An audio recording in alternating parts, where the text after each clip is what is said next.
From the time an American child reaches the 6th grade, they are taught that the key to success in life is to do well in high school so that they can get accepted to the best possible college. The better grades they get in high school, the better college they will have an opportunity to get into.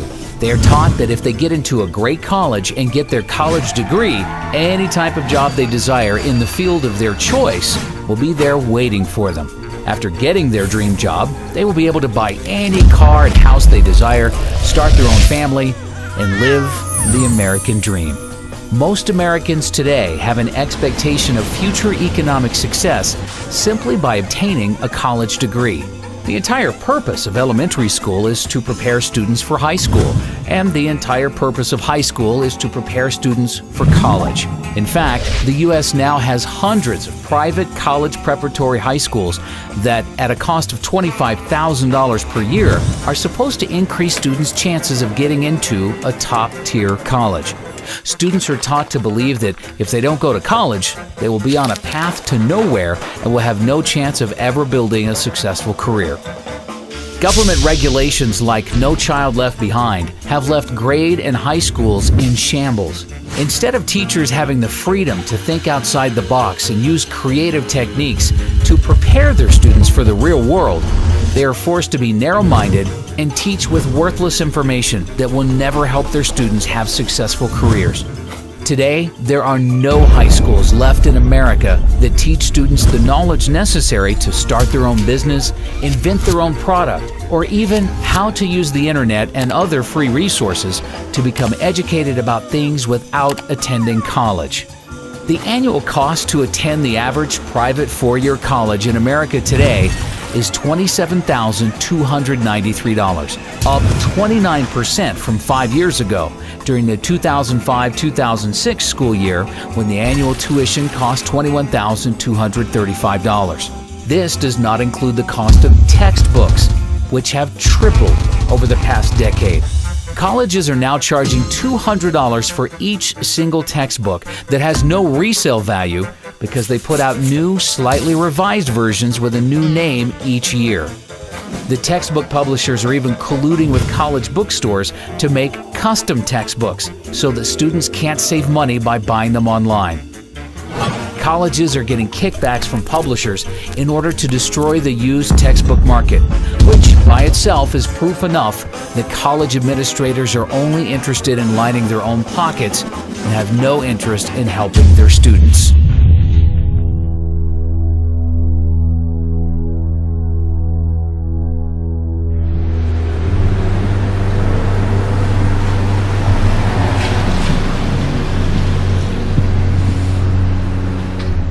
You have to have a certain kind of brain to understand the dead language that they write in textbooks.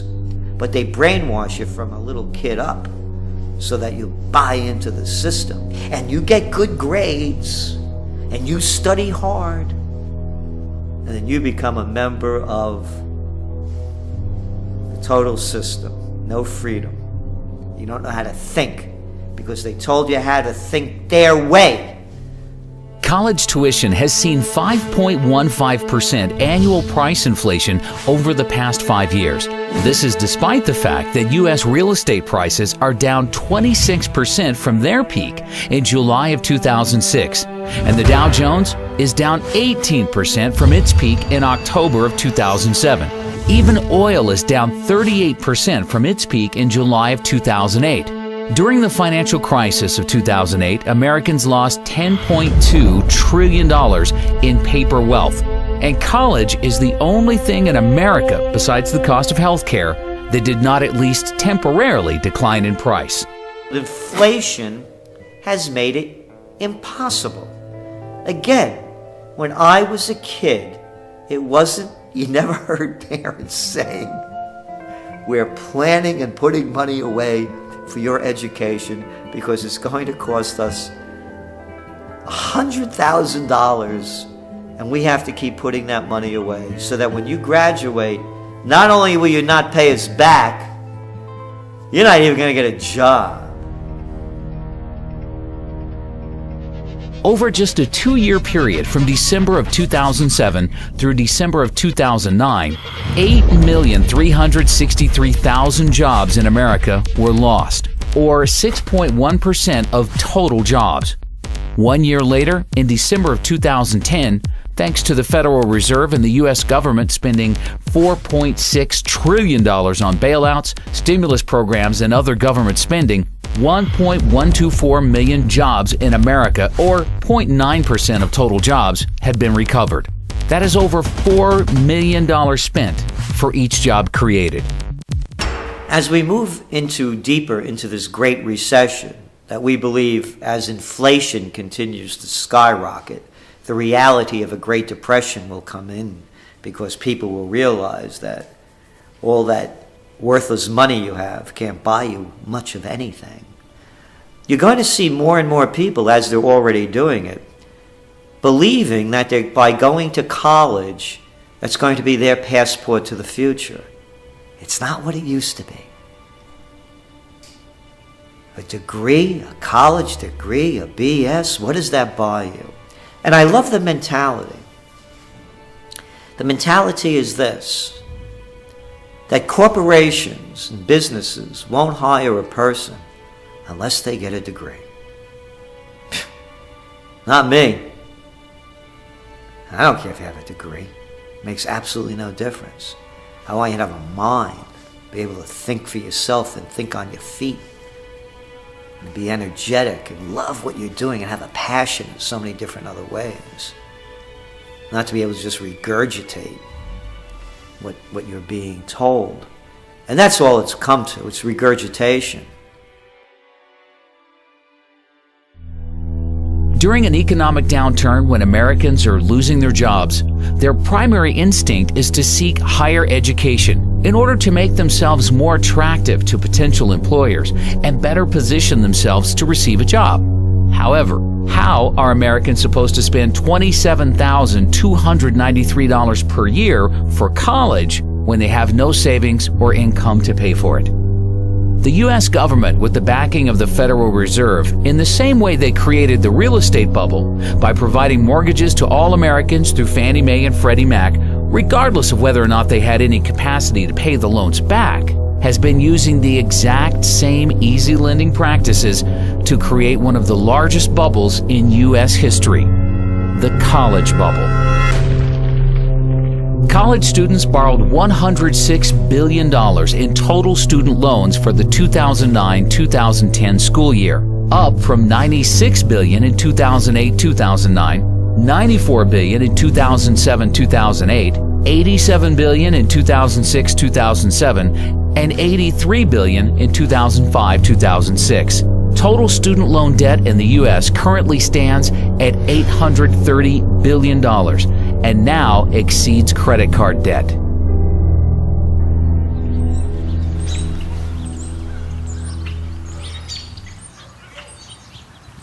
I was so pro-education. That's all I wanted in my life was an education. And you know, I'd like to still be pro-education, Right. but to put anybody through what I've been through, no. Really, in my case, the education, I think, really ruined my life. Right. So, I mean, I would have been better off if I just would have gone to work at, you know, McDonald's or something, actually. So, That is unbelievable. because this is a debt I can never get over.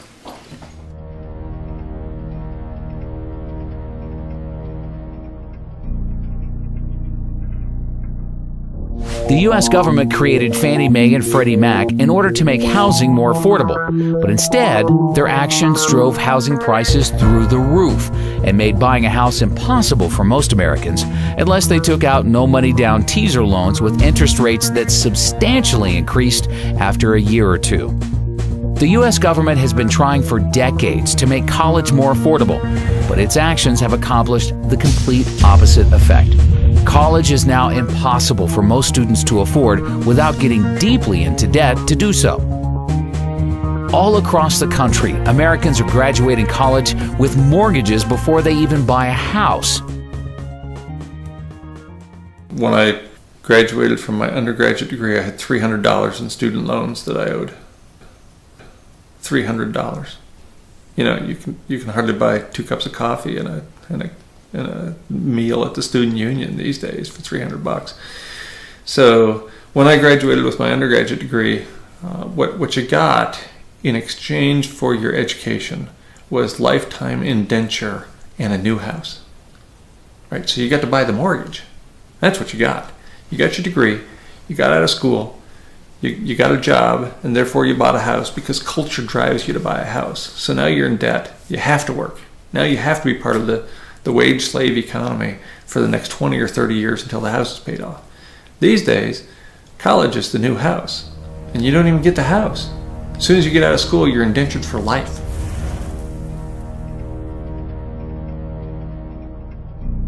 When you started taking out loans, what kind of debt did you end up getting into, and how much have you been able to pay off, and how much you still have? When I walked out of dental school, I was $136,000 in debt, and I have paid in close to $100,000 right now. They say I owe $300,000, so I still have quite a bit, obviously, that I can't manage anymore. And I've done everything I can to try to manage it, but it becomes unmanageable at a certain point. One of the loans, the HEAL loan, was a health occupation loan, and when that defaulted, then I can no longer see Medicare or Medicaid patients. So I'm very selective of where I can even work anymore. Wow. Because it ties my hands. If I wanted to go into indigent care or one of the free clinics or something, I couldn't. Right. When I was first told this, I was told by my attorney that I would not get Medicare or Medicaid. I said, well, okay, there's not much I can do. And for many years, that's what I believed, because that's what he thought it meant. Well, comes to find out, that's not what it was at all. It was that I was not able to work on patients in Medicare or Medicaid. And so when I went to work for this place that I'm working, I thought we were fine because we don't take them. Well, there happens to be some federal employees that now I can't see. I didn't even realize that. And so when we realized it, the office manager sent a note to them and said, what's the deal? And they said, well, she knows all about this. No, I don't know about it, neither do the attorneys, and neither does anybody else. I mean, these laws are so vague, it's just amazing. So now I have to watch who I see. And fortunately, my employer has worked with me, or I would be out of a job, basically. But they're very vague, and they keep you in the dark. They don't really try to help you or figure any of this out. They don't work with you. I know there's the new income-based repayment, but I don't fall into any of that, So I don't know. I just don't want to see it happen to anybody else. Right. That's my problem. There's no compassion right. there. There's no none. help. No help, no compassion, nothing. They're just vultures.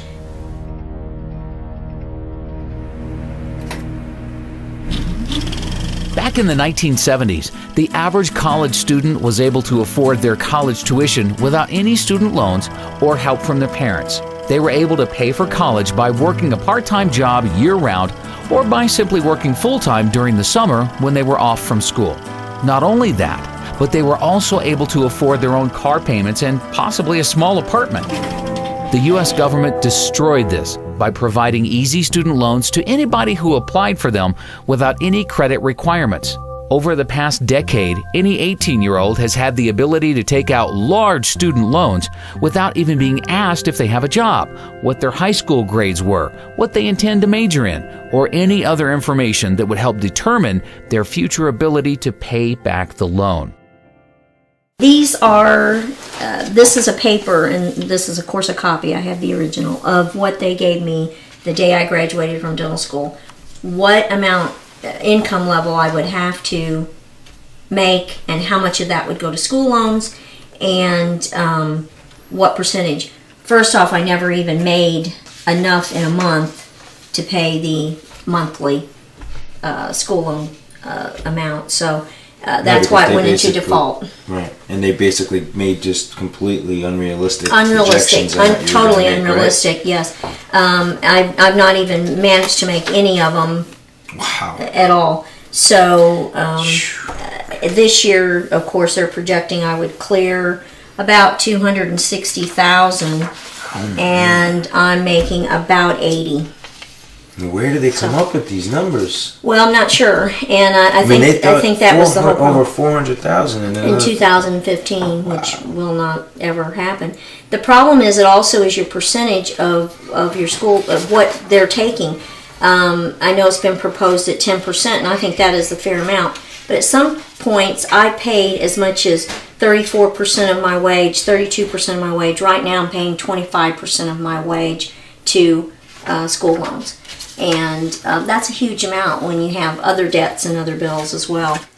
Thank you so much. No, thank you very, very much for what you're doing. I appreciate it. Thank you. Really appreciate the help.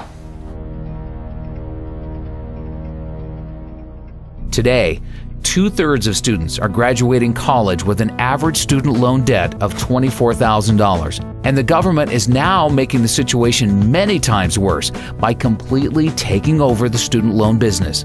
Hidden inside of the recently passed health care bill, the government passed a complete student loan overhaul where they removed commercial banks from providing loans to students. Now, all students will receive their loans directly from the government at artificially low interest rates.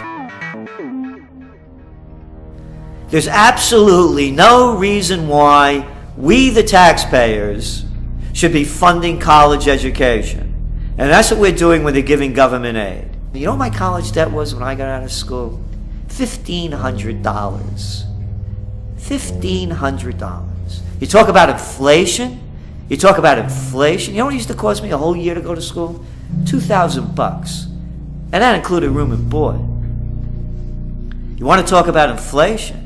You're never going to be able to get out from that debt. You're an indentured servant. That's right. That $120,000 you owe, the $80,000, the $40,000, $250,000 if you're a good student that went to law school and you're that much in debt without a job. You have to pay it back. There is no way out. That's the system.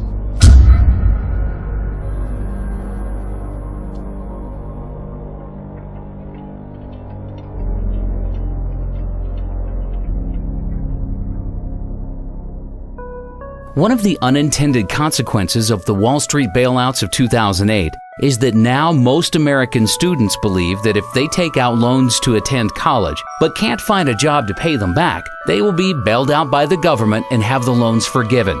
NIA believes this is indeed what will ultimately happen, and therefore it will be U.S. taxpayers who end up paying for the artificially inflated, sky-high tuitions for all college students who can't or choose not to repay their loans. It won't only be taxpayers who suffer. All holders of U.S. dollars worldwide will ultimately pay for everybody's student loans, as the Federal Reserve is likely to print the money to make up for these bad debts, which will lead to hyperinflation and a worthless U.S. dollar. Many students are outright abusing the system. Although government student loans get sent directly to the college or university to pay for a student's tuition, private student loans that are guaranteed by the government usually get sent directly to the student in the form of a check. NIA has been hearing countless reports of students using this free student loan money to buy food, electronics, clothing, jewelry, even cars. The friend of one NIA member used his student loan money to rent and furnish a fancy apartment in Manhattan and didn't even go to college. Even when the loan comes directly from the government and goes straight to the college, there is often thousands of dollars left over each semester after tuition is paid for. This extra money then gets dispersed directly to the student in the form of a check. There is an epidemic in America of students using their student loan money for non-educational purposes, and absolutely nothing is being done to stop this from happening. This is complete insanity, and all Americans will pay for the madness in the very near future. One NIA member from Kansas City, Missouri, has a wife who was one semester short of obtaining her teacher's degree. Instead of borrowing the $8,000 required for tuition at Northwest Missouri State University, she took out a government student loan for $13,000 and used the extra $5,000 to buy a used car. Unfortunately, shortly before graduating, Kansas City closed several schools and laid off 300 teachers. She is now working at a school cafeteria for $8.50 an hour. Although she was required to make monthly payments of $146 for 10 years, after calling the government student loan office and inquiring about their income-based payment plan, they agreed to reduce her monthly payments to zero. With all the modern technological advances the world has been experiencing in recent years, the cost of a quality college education in America should be getting cheaper. It is now cheaper to purchase a plasma television or laptop computer than years ago because the government doesn't subsidize purchases of these products. If there was a true free market in college education, colleges would be figuring out more cost-efficient ways to educate students using modern technology in order to bring tuitions down and compete against each other for the enrollment of students. By guaranteeing student loans and providing too much financial aid to students, the U.S. government destroyed the free market in college education. One NIA member who is 50% owner of a private vocational school tells us that he is legally forced to raise tuitions every time the government raises financial aid to students.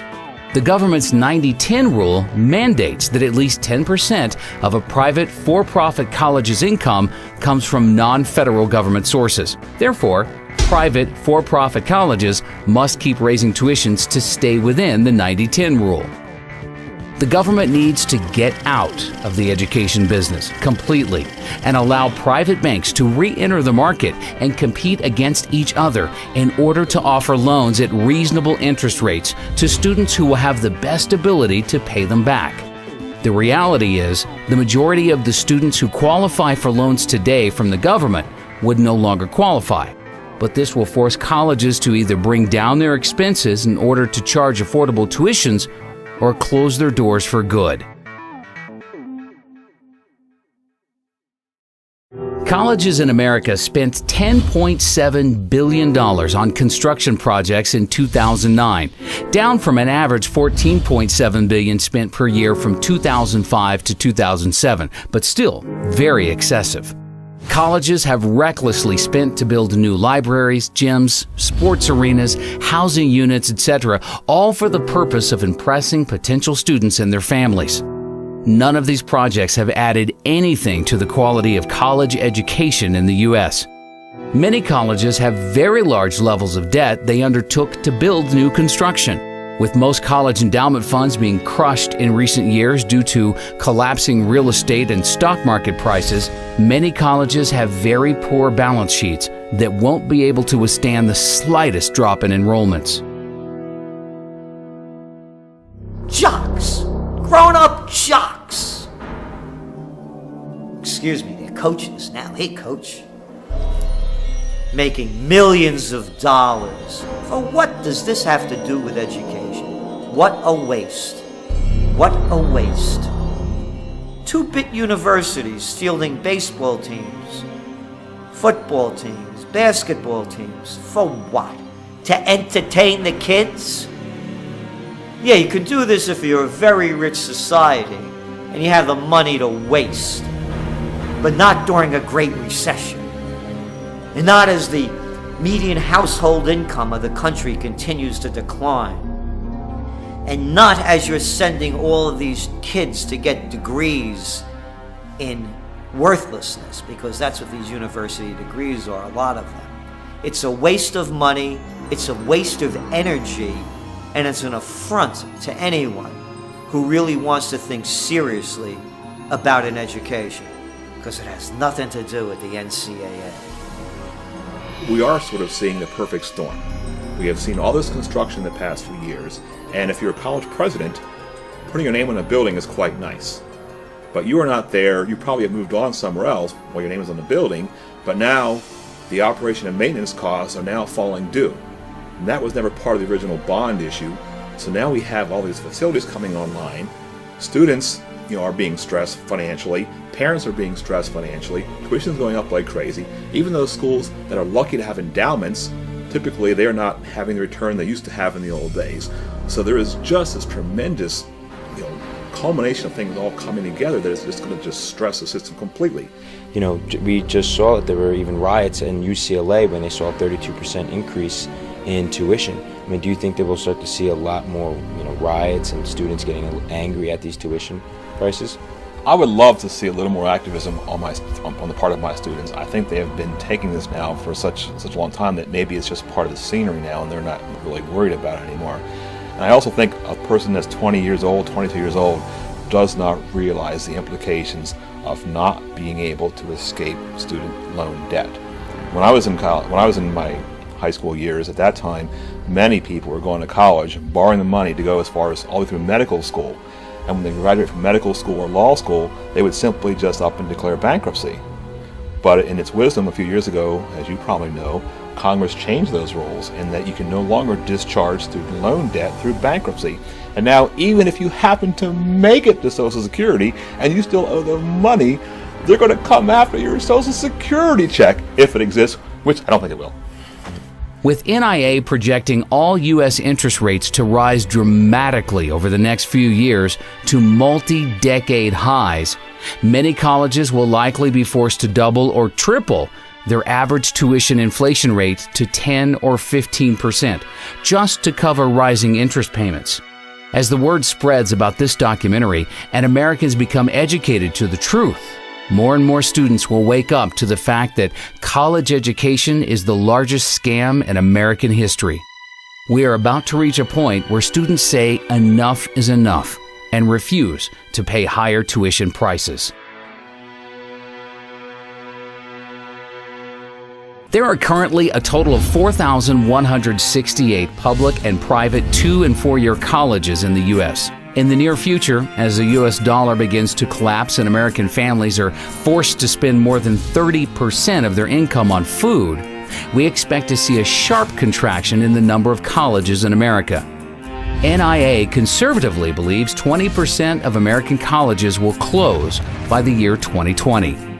Of the colleges that remain open, NIA projects an average decline in enrollments by the end of this decade of between 15 and 30%. In fact, enrollments by American students in each college could decline by as much as 50%, with Chinese students using their soon-to-be strong yuan to become educated in the U.S. and price American students out of the market.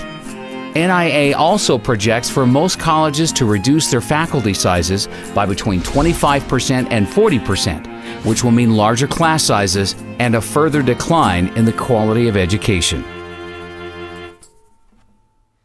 If we were doing such a wonderful job and producing such geniuses coming out of universities, you think we'd be in the problems that we're in now?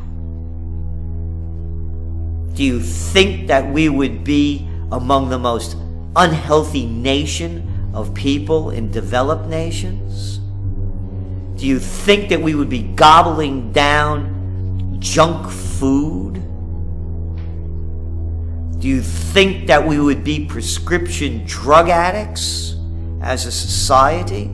Do you think that we would be in the greatest recession that's heading toward the greatest depression?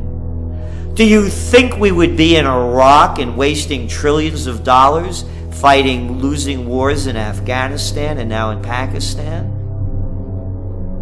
Do you think that we would have presidents and senators and congressmen and legislators of such low mentality that we have now? Do you think that we would have the rampant greed of the white shoe boys on Wall Street if the universities were turning out anything of quality, considering the trillions that are spent and the tens of millions that are educated? By their deeds you shall know them. Look what American universities have produced.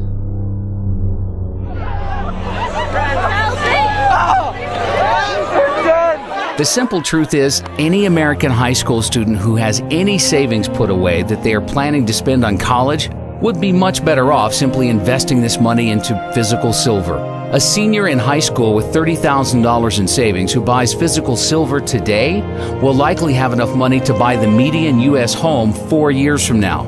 while all of their friends will be graduating college with no job or money to buy a house, but will be stuck with hundreds of thousands of dollars in debt and a worthless piece of paper called a college degree. How worthless is education?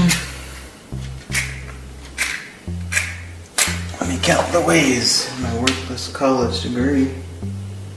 Worthless. That's what a college degree is worth. Here's my worthless law degree.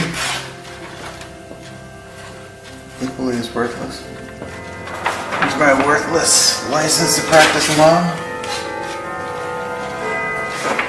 Worthless. And here's my worthless computer science degree. Also worthless. That's the value of education.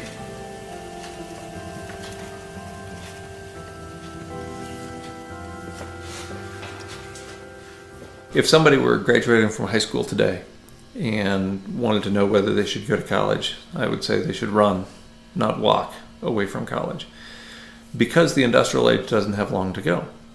There's no way that I would encourage somebody to go 4 years or more to undergraduate school, rack up a bunch of debt, and learn a bunch of nonsense that isn't going to do them any good when there's no fuel at the filling station, no food at the grocery store, and no water coming out of the municipal taps. Well, why would you go to college to go into a huge amount of debt to get nothing in return, not even something that might facilitate your survival, much less your ability to thrive? So at this point, at this late era in the industrial economy, I wouldn't encourage anybody to go to college. It hasn't been a very good deal for quite a while, and it certainly is a really bad deal now. I confer upon you the degree for which you have worked so hard, with all the rights, privileges, and responsibilities thereto. Congratulations.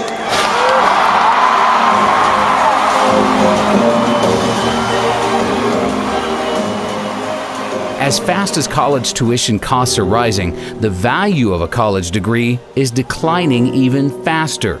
The youth in America today need to be taught to think for themselves and realize that there is no value to having a college degree if everyone else has one. I was in the student union where graduation was about to take place, and they had a series of plaques on the wall. And they listed all the students who had graduated with a 4.0 grade point average. And the first plaque had, all the plaques were basically full of names. But the first plaque had the first 50 or 60 years of the university represented. To fill that plaque with the 20 or so names on it required 50 or 60 years of higher education. Of course, in the most recent 5 years, there are multiple plaques for every year. We're churning out 4.0 students at the rate of a couple hundred a year. That used to mean something. If you're the only person that in the first 40 years of the history of the institution to have a 4.0, that's meaningful. Now everybody's a 4-point student. Our standards have fallen so profoundly that anybody with a heartbeat can get a 4-point average. It's just absurd. The U.S. Bureau of Labor Statistics reported in April of last year that as of October 2009, 70.1% of 2009 high school graduates were enrolled in colleges or universities, an all-time high since they began keeping this statistic, and up from 68.6% of 2008 high school graduates enrolling into college. In other words, there is no longer anything special about a college degree in America if 70% of everybody else is also attending college to receive one. NIA is working hard to ensure that it will soon become common knowledge in the U.S. that a college degree gives you no advantage over the rest of the population. When Americans finally learn the truth, the college bubble in America will burst.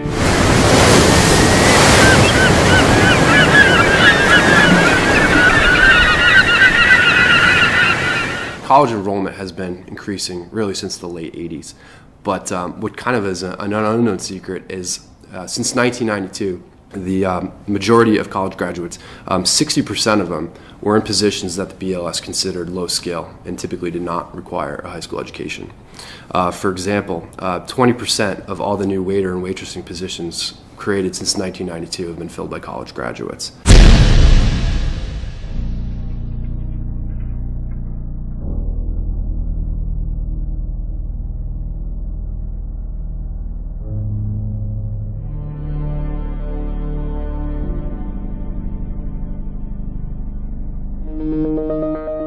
Of the 29.9% of recent high school graduates not in college, 70% of them were able to successfully find jobs without a college degree. These Americans are already building important workforce experience, which NIA considers to be far more valuable than any piece of paper.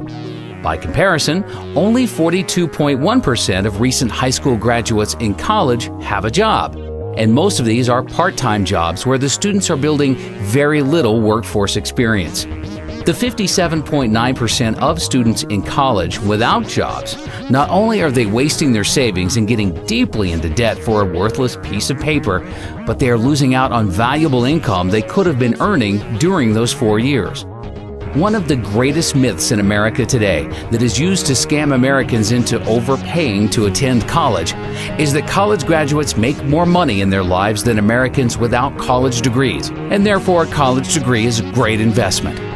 According to studies from biased organizations like the College Board, Americans with college degrees will earn $1 million in additional income over their lifetime compared to high school graduates with no college degrees. You know that college graduates earn $1 million more on average than those without a degree? Graduates from four-year colleges earn nearly an estimated $1 million more. Most colleges and universities in America use this $1 million in additional income statistic to hype and sell their product.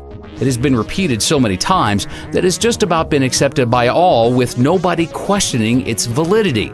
However, for any student thinking of attending college, they need to consider the facts surrounding this number and compare it to the true cost of attending college. With the cost of annual college tuition now at $27,293, if we assume continued 5.15% college tuition inflation over the next 4 years, the average cost for a student entering college now to receive their bachelor's degree in 4 years will be $117,900. Therefore, even with the current college inflation crisis, an expenditure of $117,900 on the surface seems like a good investment if the return will be $1 million. The secret truth is, most college students do not receive their degree in 4 years. The Americans who are earning $1 million more in their lifetimes are actually spending an average of 6 years in college before receiving their degrees. Therefore, assuming continued 5.15% college tuition inflation for years 5 and 6, the total cost for the average student's degree in order to earn their $1 million in extra income will be $186,349. For those who borrow that full amount and pay it back over 10 years at a 6% interest rate, the additional interest expense would be $61,914, bringing the total cost of the degree up to $248,263. Then you need to consider the matter of lost income. The average high school graduate who finds an entry-level job without a college degree earns $35,400 per year over the first 6 years. For the majority of college students who don't have jobs, they are losing $212,400 in income over their 6 years in college. Combining the expected cost to attend college for 6 years with potential interest expenses and lost income, and now we are at a total cost of $460,663, all for the hope of earning an extra $1 million over a lifetime.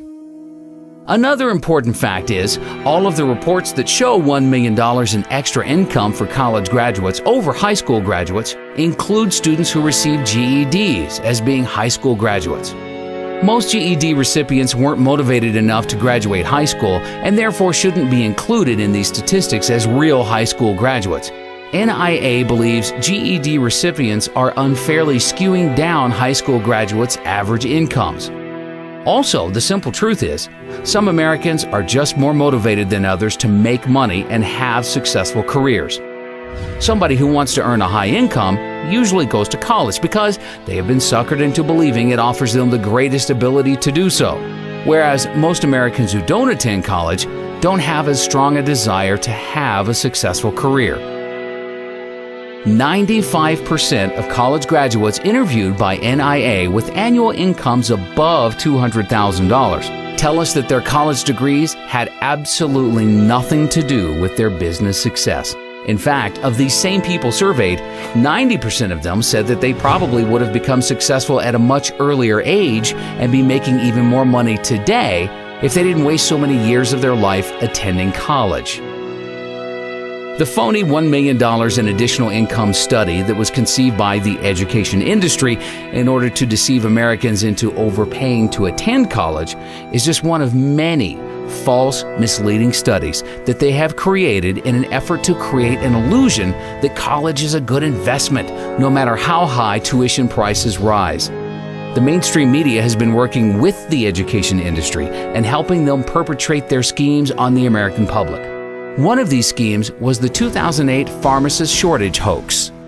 3 years ago, there were 15 new pharmacist schools getting ready to open in the U.S. In order to create artificial demand for enrollments to all of these new schools, the industry decided to create an illusion that there was a huge shortage of pharmacists in the country that will continue for the rest of the decade, with 150,000 new pharmacist jobs needed by 2020. One place where the U.S. economy has too many jobs and not enough applicants is in pharmacies. Because there's a shortage of pharmacists, many are overworked from putting in long hours. With pharmacies open 24 hours a day and a huge population of aging baby boomers consuming larger amounts of prescription drugs, it adds up to an industry that cannot find enough pharmacists to go around. From the student standpoint, and our students know that when they graduate, they have a job. I mean, in fact, they have a job even before they have graduated. It's not that they can practice as a pharmacist, but they know they have been offered already a job. So that's one of the positive side. On the negative side is the pressure that's put on the schools to really come up with the number of pharmacists that are needed in the future. By some estimates, the U.S. would need more than 150,000 new pharmacists by 2020 to match supply with industry demand. Experts say the pharmacist shortage will continue for at least a decade or more. In the meantime, at least 15 new pharmacy schools are expected to open their doors by 2010, even as existing schools expand in size. NIA has been hearing dozens of reports from its members with family members who have graduated pharmacy schools 6 months to a year ago and have sent in their resumes to hundreds of different pharmacies in the New York metropolitan area and have yet to even receive one job offer. Even experienced pharmacists are having major difficulties finding pharmacist jobs.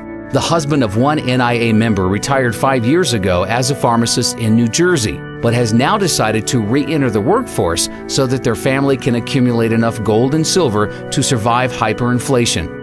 Unfortunately, he was forced to leave his family and move to a rural part of Alabama in order to receive a pharmacist job paying only $18 per hour.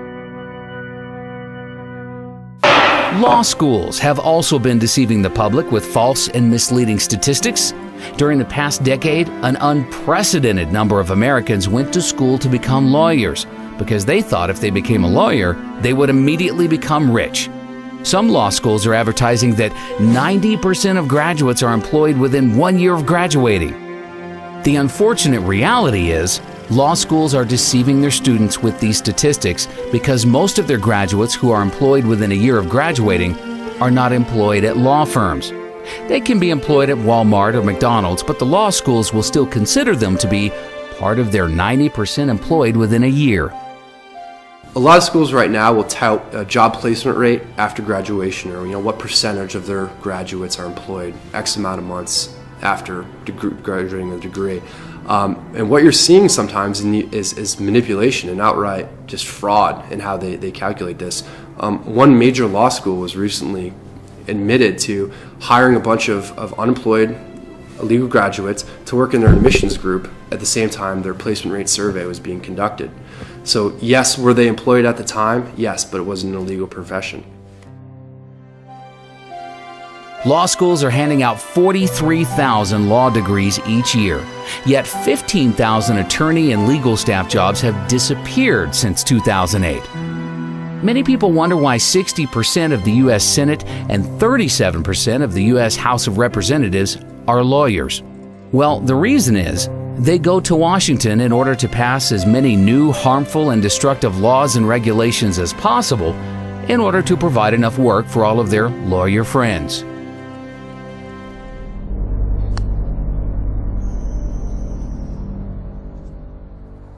So I decided to go to law school. I went to Chapman University School of Law. I graduated in 2005 and passed the bar in 2005, July of that year.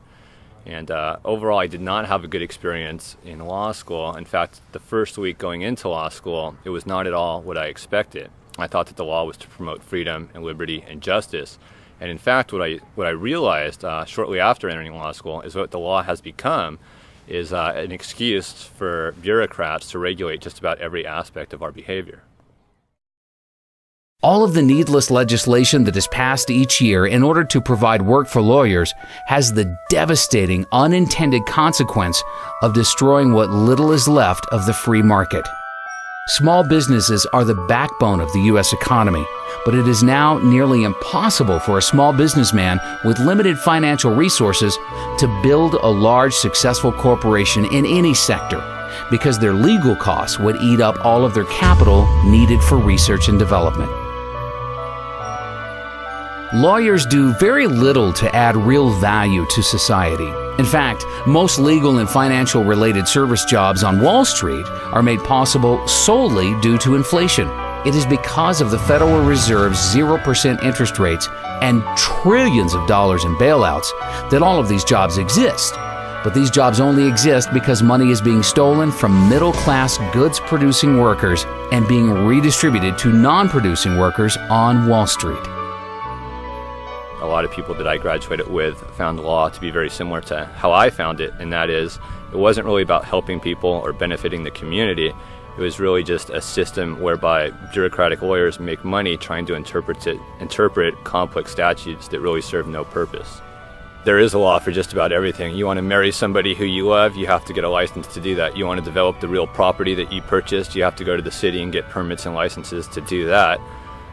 You need permits and licenses to do just about everything that should be legal because you're not hurting anybody else. To start your own business, you need a business license, you need your taxpayer ID number, you need all kinds of things just to get up and running. And so all these restrictions and laws and statutes, a lot of them which are not even passed by Congress, they're simply passed by administrative bureaucracies, they hamper the economy, they hamper economic growth, and they actually act in a tyrannical sense against people starting their own businesses and providing for themselves. 75 years ago, agriculture made up 28% of the U.S. GDP. Today, the service sector makes up 76.9% of GDP, and agriculture makes up only 1.2%.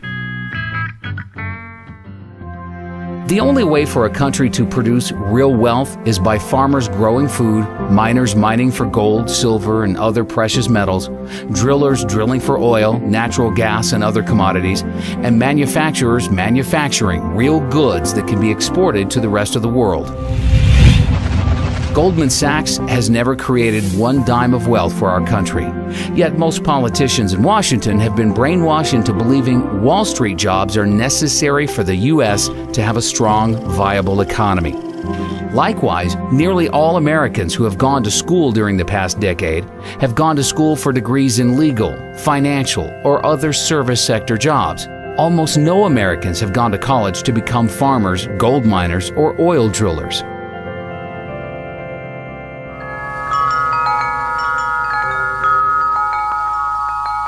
You can go to college and learn from somebody that doesn't have a farm, and they'll give you an ag business degree. You know, most of the people teaching college don't have a farm, don't know how to manage it, and don't want a farm. I say if you want to learn how to do something, try to study under the person that can do it the best that he can do. There are jobs everywhere. You have to create a job. You don't get a job, you make one. Americans have taken food for granted for far too long because Americans have been able to buy food at artificially low prices, with the average American family spending only 10% of their income on food. However, on October 30th, 2009, NIA published an article predicting inflation would appear next in food and agriculture. NIA said, a worldwide shortage of farmers combined with food inventories falling to record lows is setting up the perfect storm for an explosion in agriculture prices. From the time NIA wrote this article until now, we have experienced the largest ever short-term increase in agricultural commodity prices. Corn has risen by 75%, wheat by 65%, soybeans have risen 51%, sugar 45%, orange juice has risen by 58%, coffee has risen 71%, and cotton has risen 124%. Because very few Americans went to school to become a farmer, and everybody needs to eat, agricultural commodity prices will continue to skyrocket, and farmers are going to get wealthy in the years ahead, while lawyers and bankers will see a dramatic decline in their standard of living. The free market will adjust and see to it that lawyers, bankers, and other non-producing financial service workers see a 90% decline in their real incomes. Everybody can't be a college graduate. Somebody's got to grow food. You know, everybody can't ride the wagon. Somebody's got to pull it. Somebody's got to be taking some risks. Somebody's got to be thinking. Somebody's got to have sweat. Last summer, this lady I was telling you about that bought some cattle from us, she came here to get some cattle in August, and my grandson was downstairs splitting firewood, and we burned firewood in this building because it saves us about $600 a month over burning propane. So my grandson was cutting firewood, and he was swinging the axe down here and splitting logs.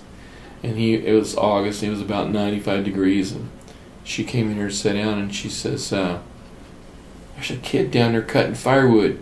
Said the sweat's dripping off of his nose. Said, what'd he do wrong? He didn't do anything wrong. It's his job. He's cutting firewood.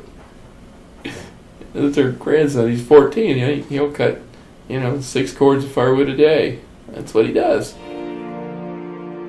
The only thing that has been supporting the U.S. service sector economy for so long is the U.S. dollar's status as the world's reserve currency and the world's willingness to hoard trillions of dollars in U.S. dollar reserves in order to trade oil and other valuable commodities. The U.S. dollar became the world's reserve currency because it was backed by gold and the U.S. had the world's leading manufacturing base. Today, the U.S. dollar is a fiat currency that is backed by nothing, and our manufacturing base has been rapidly deteriorating, with most of the products the world buys now made in China and other Asian countries. The Federal Reserve just announced that it will print another $600 billion, which will dilute the purchasing power of the U.S. Treasuries held by our creditor nations and cause them to soon abandon the U.S. dollar as the world's reserve currency.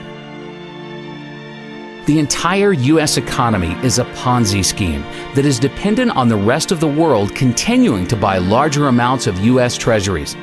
Pretty soon, not only will the world stop buying our treasuries, but they will dump the treasuries they already own. All of our deficit spending will have to be paid for by outright money printing. Although the government and media would like you to believe the U.S. economy is going through a recovery, the truth is, the U.S. economy is on life support. It is impossible to have an artificial boom created by artificially low interest rates from the Federal Reserve without a major depression afterwards. The U.S. real estate bubble was the largest artificial boom in history. The panic of 2008 was the free market trying to correct the imbalances with a bust.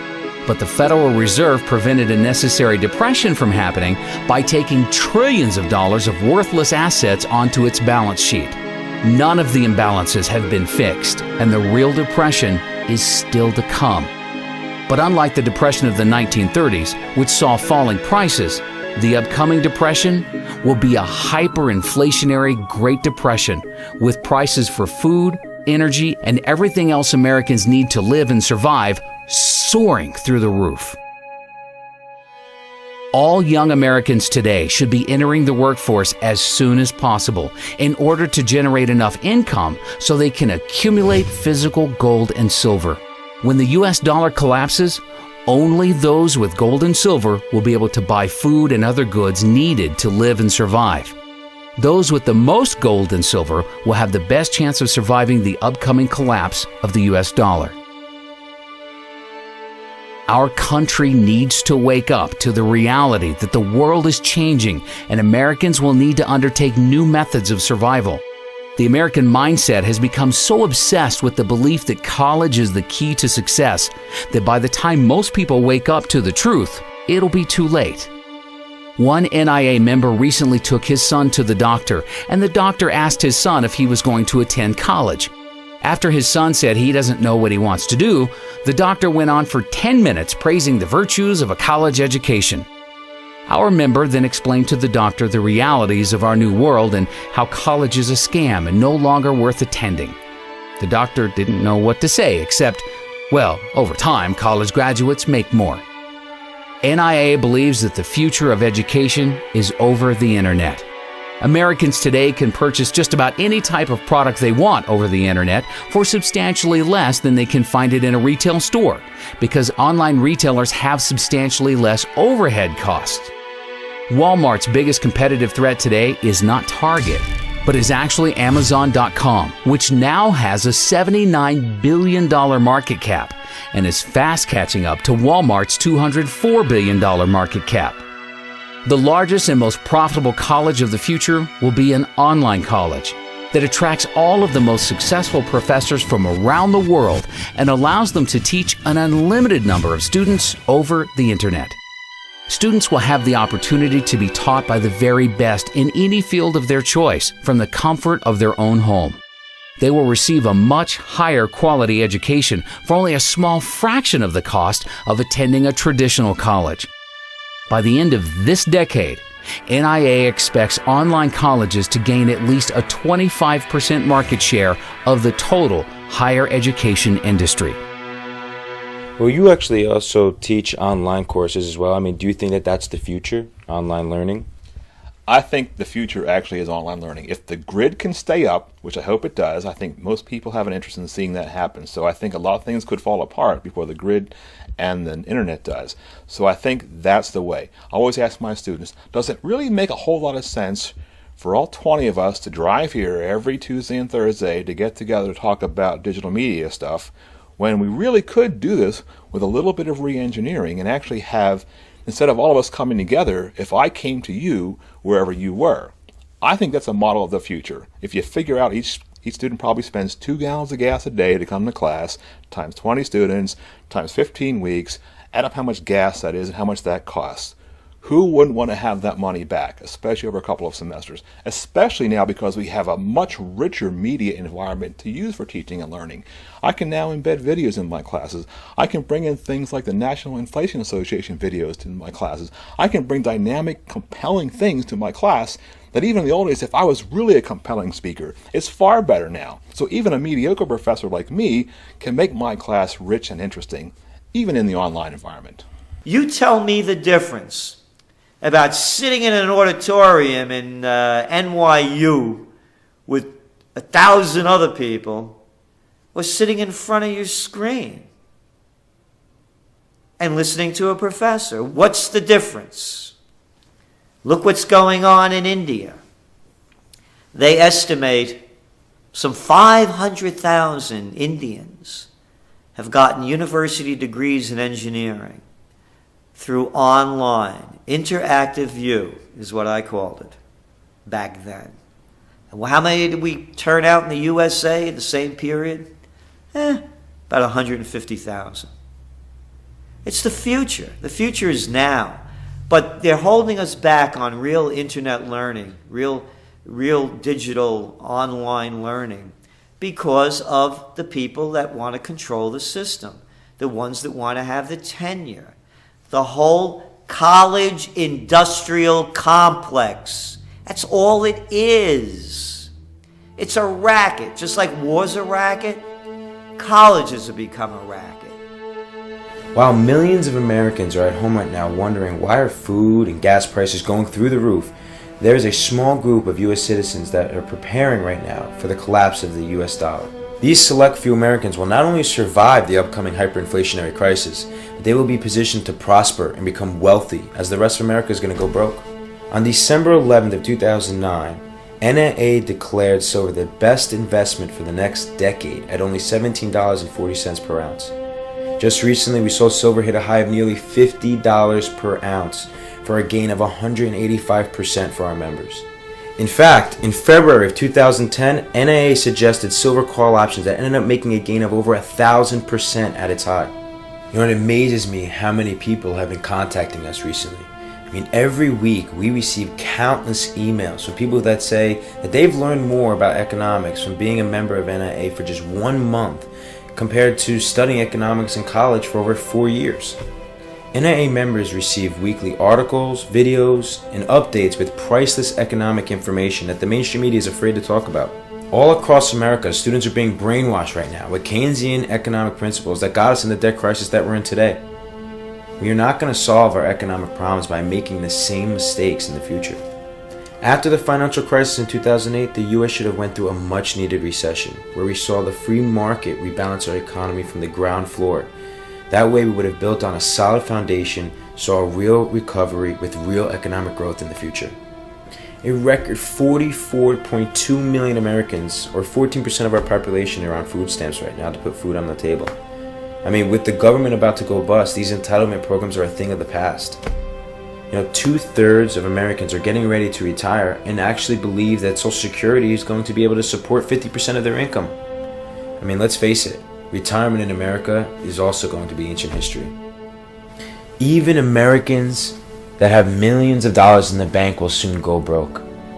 The new wealthiest class of Americans are going to be the ones that become educated and start learning about the truth about our U.S. economy. Start thinking for yourself. Sign up and become a member of NIA for absolutely free at inflation.us.